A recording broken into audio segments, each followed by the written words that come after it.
नमस्कार। जब विकास की बात करें तो ज्ञान और विज्ञान के साथ ही संभव है। अगर ज्ञान को हटा दें या विज्ञान को हटा दें तो मुझे लगता है जीवन शून्य हो जाएगा। विज्ञान जगत में हम हमेशा कोशिश यही करते हैं कि ज्ञान विज्ञान के नए आयामों के साथ चर्चा करने के लिए ऐसे एक्सपर्ट्स से हम बातचीत करें, और ऐसे ही खास एक्सपर्ट हमारे साथ स्टूडियो में मौजूद हैं। Professor Anil Sahasrabuddhe, chairman national education technology forum and chairman national board of accreditation. विज्ञान जगत में आपका बहुत बहुत स्वागत है सर। नमस्कार जी। हमने साइंस की बात की और प्रोग्रेस की बात की, डेवलपमेंट की बात की। हमारे माननीय प्रधानमंत्री श्री नरेंद्र मोदी जी विकसित भारत @2047 की बात करते हैं।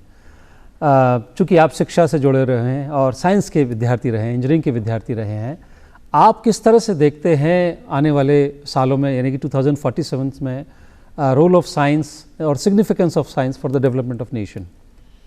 देखिए, जब हम विकसित भारत की बात कर रहे हैं तो यदि देश को विकसित बनाना है और डेवलप्ड कंट्री बनाना है तो विज्ञान का एक बहुत बड़ा महत्व है। विज्ञान और तकनीकी ये दोनों एक साथ यदि काम करेंगे तो फिर हम अलग अलग पहलुओं से यदि देखते हैं कि खेती का क्षेत्र हो, एग्रीकल्चर, या हेल्थ केयर, या हमारी एजुकेशन टेक्नोलॉजी एजुकेशन के लिए ही हो, या हमारी इंफ्रास्ट्रक्चर हो, ये सभी में विज्ञान का एक बहुत बड़ा प्रभाव होता है। और ये जब तक हम हमारे छात्रों को सही दिशा से ये सब लोग पढ़ाएंगे नहीं जी तो हमारा विकसित भारत नहीं हो सकेगा। उसके साथ साथ आज और एक सहज रूप से हमको ये सोचना पड़ेगा कि विज्ञान का तकनीकी का उपयोग करते समय हम पर्यावरण का भी कैसे ध्यान रखें, ये भी बहुत महत्वपूर्ण है। इस सब के लिए विज्ञान काम में आता है। जी। पिछले दिनों में आर्टिफिशियल इंटेलिजेंस, यानी कि आप आर्टिफिशियल शब्द के जो मतलब समझते हैं उस कॉन्टेक्स्ट में नहीं है, बहुत तेज़ी से प्रोपोगेट हो रही है। और इससे कोई ऐसा फील्ड नहीं है, चाहे मेडिकल हो, चाहे एग्रीकल्चर हो, या इंडस्ट्रीज़ हो, सॉफ्टवेयर डेवलपमेंट तो है ही, और इवन एजुकेशन। एआई किस तरह से इसको इन्फ्लुएंस करेगा, या कुछ चीज़ें एरेडिकेट होंगी? ख़ास तौर से लोगों का भय है कि जॉब्स जा सकती हैं। Your take on that? देखिए, आर्टिफिशियल इंटेलिजेंस है ना, कृत्रिम ज्ञान जो है, ये एक्चुअली कृत्रिम नहीं है। जो ज्ञान हमारे पास ऑलरेडी मौजूद है उसी को सभी एनालाइज करके आपके सामने पेश करने वाला जो है उसको आर्टिफिशियल इंटेलिजेंस कहते हैं। तो इसलिए जहाँ जहाँ हमको रिपीटेटिव टास्क, वही काम बार बार करना पड़ता है, तो वहाँ हर बार हमको नया सोच करने की ज़रूरत नहीं है। जो हमने पहले ही कोई सॉल्यूशंस को निकाले हैं तो उसका उपयोग करने के लिए वो हमको सुविधा देता है। तो हमारे डेटा सेट, डेटाबेस में कितनी इन्फॉर्मेशन पहले से की हुई है, संशोधन किए हुए हैं, वो सब का नॉलेज भंडार जो है उसको एनालाइज करके आपके आज के प्रॉब्लम के लिए एक सॉल्यूशन सामने पेश करता है। लेकिन ये आर्टिफिशियल इंटेलिजेंस जो सॉल्यूशन पहले से कभी किया नहीं है, उसके बारे में जानता नहीं है, तो वहाँ हमको ह्यूमन इंटेलिजेंस की फिर भी ज़रूरत पड़ सकती है। अब नया सिचुएशन कुछ आ गया तो उसको कैसे हैंडल करना है, उसके लिए हमको कृत्रिम नहीं तब रियल इंटेलिजेंस, ह्यूमन इंटेलिजेंस की काम ज़रूरत पड़ता है। लेकिन जहाँ जहाँ तक हमने हज़ारों साल से जो कार्य किया हुआ है हिस्ट्री में, वो सारा डेटाबेस जब कंप्यूटर और उसकी स्पीड बढ़ रही है, एनालाइजिंग पावर बढ़ रही है, तो हमको एक सेकंड में, चुटकी में ये सब चीज़ें हमारे हाथों में आ सकती है। तो इसलिए आर्टिफिशियल इंटेलिजेंस काफ़ी जगह में जॉब्स को ले लेगा, ये जो संभावनाएं लोग बता रहे हैं ये सही भी है। लेकिन उसी तरह नए जॉब्स का निर्माण भी होने वाला है, तो स्किलिंग की भी ज़रूरत पड़ेगी उसमें। उसके लिए एआई की फिर ज़रूरत पड़ेगी कि एआई का उपयोग हम कैसे किया जा सकता है, उसका भी ट्रेनिंग लोगों को देना पड़ेगा। तो इसलिए एआई एक तरफ कुछ जॉब्स को ले लेगी तो कुछ नए जॉब्स का निर्माण भी करेगी।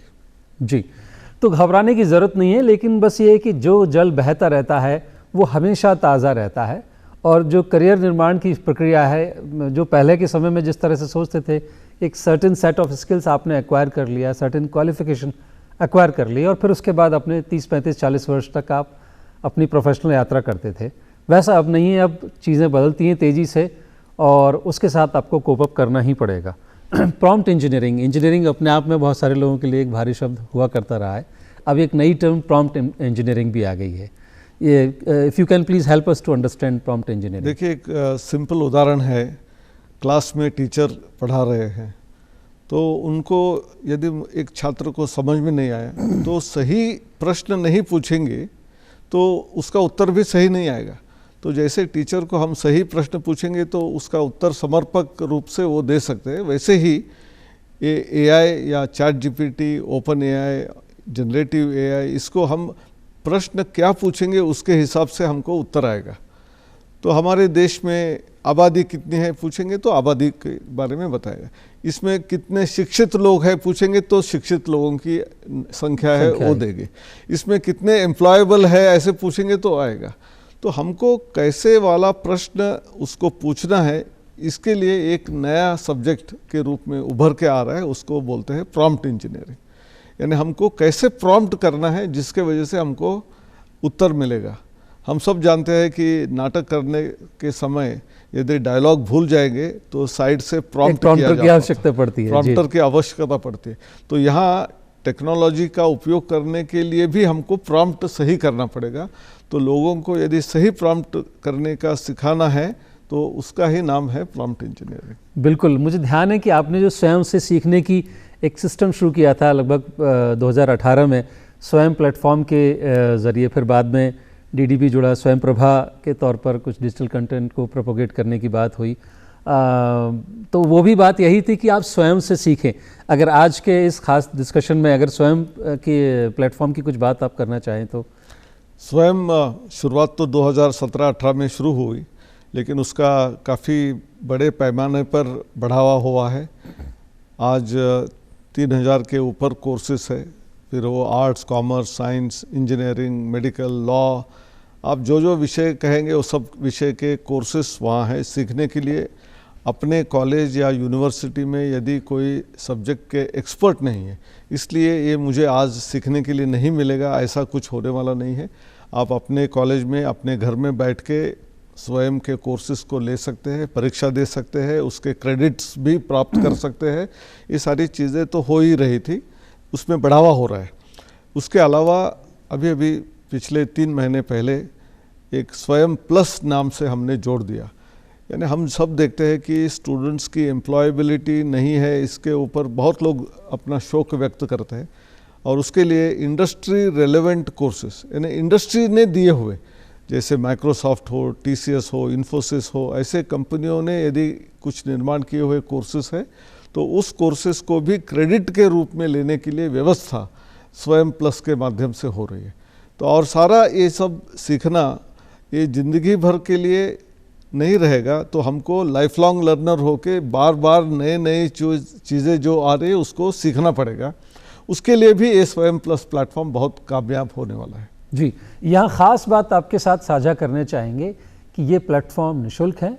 Of course for the purpose of obtaining the certificate एक बहुत नॉमिनल सी फीस लगती है, लेकिन सीखने का कोई शुल्क नहीं है। अगर हम पाश्चात्य देशों की हम बात करें, वहाँ जितने ऑनलाइन प्लेटफॉर्म्स हैं, कितनी मोटी फ़ीस वहाँ लगती है, तो ये निःशुल्क है। आप स्वयं प्लेटफॉर्म गूगल कीजिए, स्वयं आपको मिल जाएगा, और स्वयं की मदद कीजिए। किसी भी देश के विकास में हमेशा तकनीकी का रोल हमेशा से रहा है। जो पाश्चात्य देशों की बात करें तो उन्होंने साइंस और टेक्नोलॉजी को जल्दी अडॉप्ट किया और वो एक्सेलरेशन उनको मिल गया। जब हम बात एम्प्लॉयमेंट की हम करते हैं तो verification of document it's a time taking process. कई बार लेट सूचना मिल पाती है या नहीं भी मिल पाती है, या भ्रमित सूचना मिलती है, गलत सूचना मिलती है, तो उसमें दोनों ही पक्षों का काफ़ी नुकसान हो जाता है। मुझे ध्यान है ये साउंड बड़ा कैची सा करता है, ABC। मुझे लगता है ABC पे मैं बात खोलूँ उससे बेहतर है आपके मुंह से ही सुनते हैं। What is ABC? ABC यानी एकेडमिक बैंक ऑफ क्रेडिट्स है, लेकिन वो ABC में अपने अकाउंट में जो हमने क्रेडिट्स किए हुए, जो सब्जेक्ट पास किए हुए हैं, जो शिक्षा हमने ली है, स्किल डेवलपमेंट के कोर्स किए हुए हैं, या हम कहीं अच्छे जगह में जाकर अपनी क्षमता दिखाई है, जैसे स्पोर्ट्स में हो, कल्चरल एक्टिविटीज में हो, वगैरह मिले हैं, उसके भी सर्टिफिकेट डिपॉजिट करने की ये एक व्यवस्था है। लेकिन उसके लिए अपने क्रेडिट से अपने अकाउंट में आने चाहिए। जैसे हमारे बैंक अकाउंट में हमारा खाता होता है, भले वो स्टेट बैंक ऑफ इंडिया हो या कोई भी हो, तो उसमें एक अकाउंट नंबर मिलता है, एक ब्रांच में हमारा अकाउंट खुलता है, उसके बाद हमारे पैसे हम वहाँ अपने पैसे हम डिपॉजिट करते हैं और जब चाहिए तब एटीएम कार्ड के माध्यम से हम लेके उठाते हैं। जी, तो वैसे ही एकेडमिक बैंक ऑफ क्रेडिट एक बैंक अकाउंट हो गया, लेकिन बैंक हो गया। तो उसमें डिपॉजिट करने के लिए हमको एक खुद का एक यूनिक आईडी की ज़रूरत होती है। उसका नाम हमने रखा है अपार, automated permanent academic account registry, APAAR। हर आदमी को ये अकाउंट दिया जाएगा, हर छात्र को। शुरुआत में जब स्कूली में शिक्षा शुरुआत होती है, यानी क्लास 1 या नर्सरी में ही, उस टाइम से ही उसको एक अकाउंट मिलेगा और उसमें आप जो जो सीखेंगे उसको डिपॉजिट करने की व्यवस्था रहेगी। फिर उसको इनकैश करने के लिए, आपके सर्टिफिकेट लेने के लिए, डिप्लोमा लेने के लिए, डिग्री लेने के लिए उस कॉलेज या यूनिवर्सिटी के करिकुलम के आधार पर आपने क्या क्या किया उसमें रहेगा, उसको आप लेकर अपनी डिग्री प्राप्त कर सकते हो।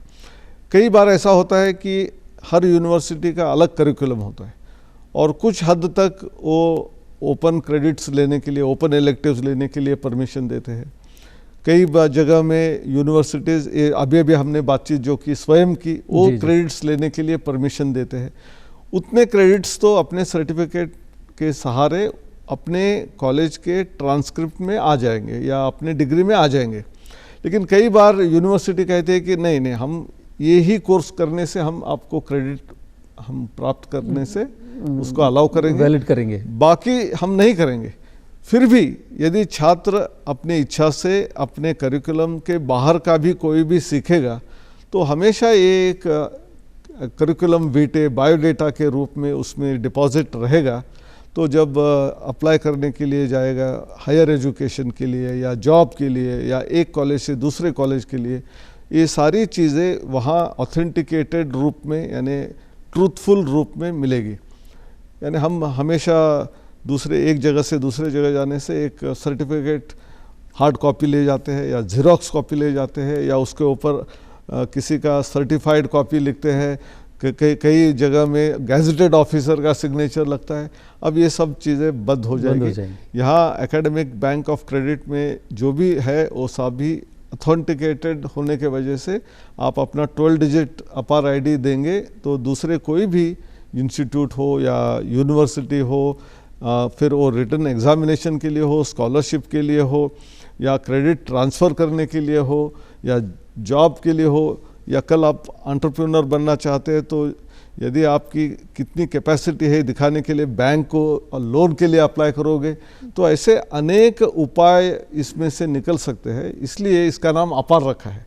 अपार यानी अनलिमिटेड पॉसिबिलिटीज है। It will cater to, it will address so many things.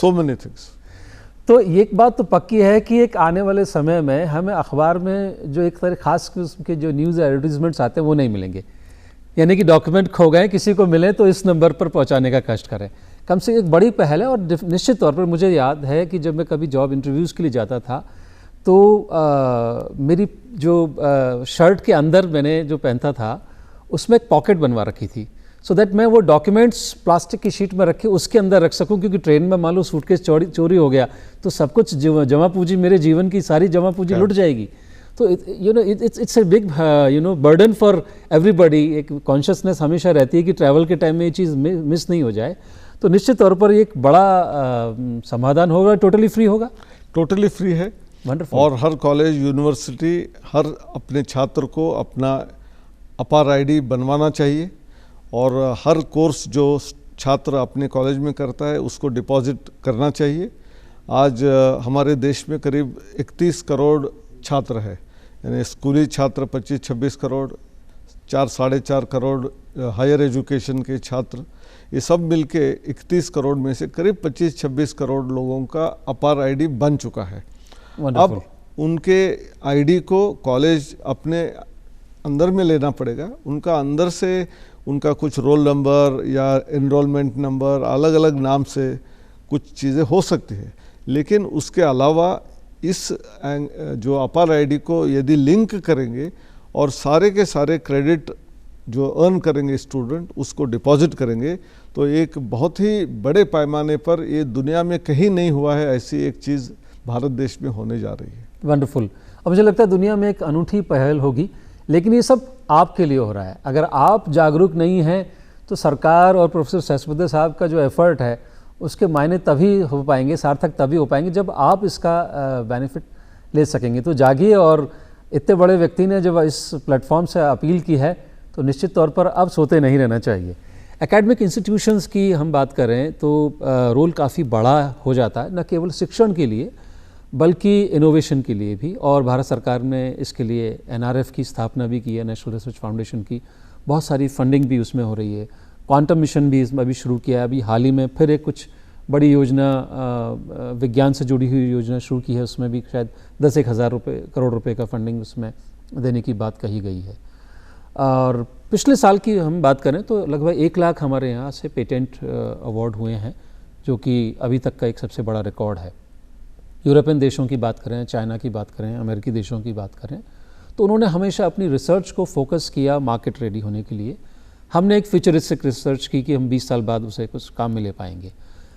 In what way an institution needs to reorientate the culture of research and innovation so that immediately the outcome can be beneficial for the purpose of country and ultimately जो हम बात कर रहे हैं विकसित भारत की 2047 में, वो उनका रोल सार्थक हो पाए?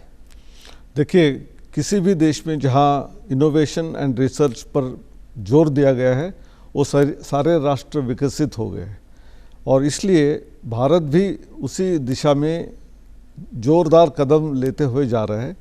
एक छोटा सा उदाहरण देने के लिए, हम सब जानते हैं कि एक 10 साल पहले हमारा भारत देश का जो इनोवेशन इंडेक्स था, ग्लोबल इनोवेशन इंडेक्स, तो 81वें स्थान पर था। जी जी। और अनेक प्रयासों के वजह से इनोवेशन इंडेक्स आज 40वें स्थान पर पहुंच गया है। यानी हमने करीब करीब आधी छलांग मार दी है, और अगली आधी छलांग मारने का अभी रास्ता हमको खुल गया करना है।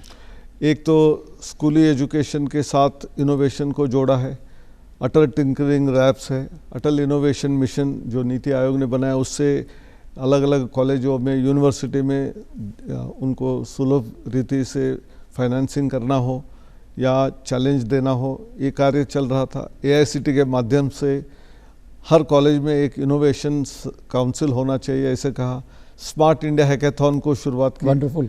और वैसे ही उसके भी पहले से एक नेशनल इनोवेशन फाउंडेशंस के रूप से जो ग्रास रूट इनोवेटर्स है जी, ज्ञान की स्थापना की थी, GIN थी। GIN का नामकरण होके उसका नाम हो गया नेशनल इनोवेशन फाउंडेशन। उसके अवार्ड भी राष्ट्रपति जी के हाथों से, करकमलों से, ऐसे गांव के आदमी को जो कहीं सीखा नहीं है, 5वीं 6ठी कक्षा के बाद में स्कूल छोड़ दिया है, लेकिन जब समस्या आती है तो उसका समाधान निकालने के लिए कुछ ना कुछ, एक तरफ से हम पहले जुगाड़ कहते थे, जी जी, तो ऐसा करने के बाद उसको और रिफाइनमेंट करके वो टेक्नोलॉजी को यदि दूसरी जगह में ले जाते हैं, उसको भी पेटेंट करते हैं। तो ऐसे करीब करीब 600 पेटेंट गत 10 साल में हुए हैं, ऐसे लोगों से जिन्होंने कभी लिखाई पढ़ाई की ही नहीं थी, लेकिन बुद्धि से उन्होंने कुछ बुद्धि है। हर आदमी जब पैदा होता है तो भगवान तो बुद्धि देके ही भेजता है, उसका उपयोग कैसे करेंगे, उसको समाधान कैसे करना चाहिए, इसका उपयोग कैसा करना चाहिए, इसके ऊपर जो इनोवेशन का एक बड़ा मूवमेंट देश में चल रहा है, तो उसके वजह से काफ़ी हद तक हम आगे बढ़ रहे हैं। उसी के साथ रिसर्च भी इम्पॉर्टेंट है, अनुसंधान। आपने सही कहा कि NRF यानी अनुसंधान नेशनल रिसर्च फाउंडेशन जी, इसमें काफ़ी बड़े पैमाने पर सपोर्ट करने की इच्छा सरकार ने की हुई है। और पहले जैसे पीस मील रिसर्च फंडिंग होता था।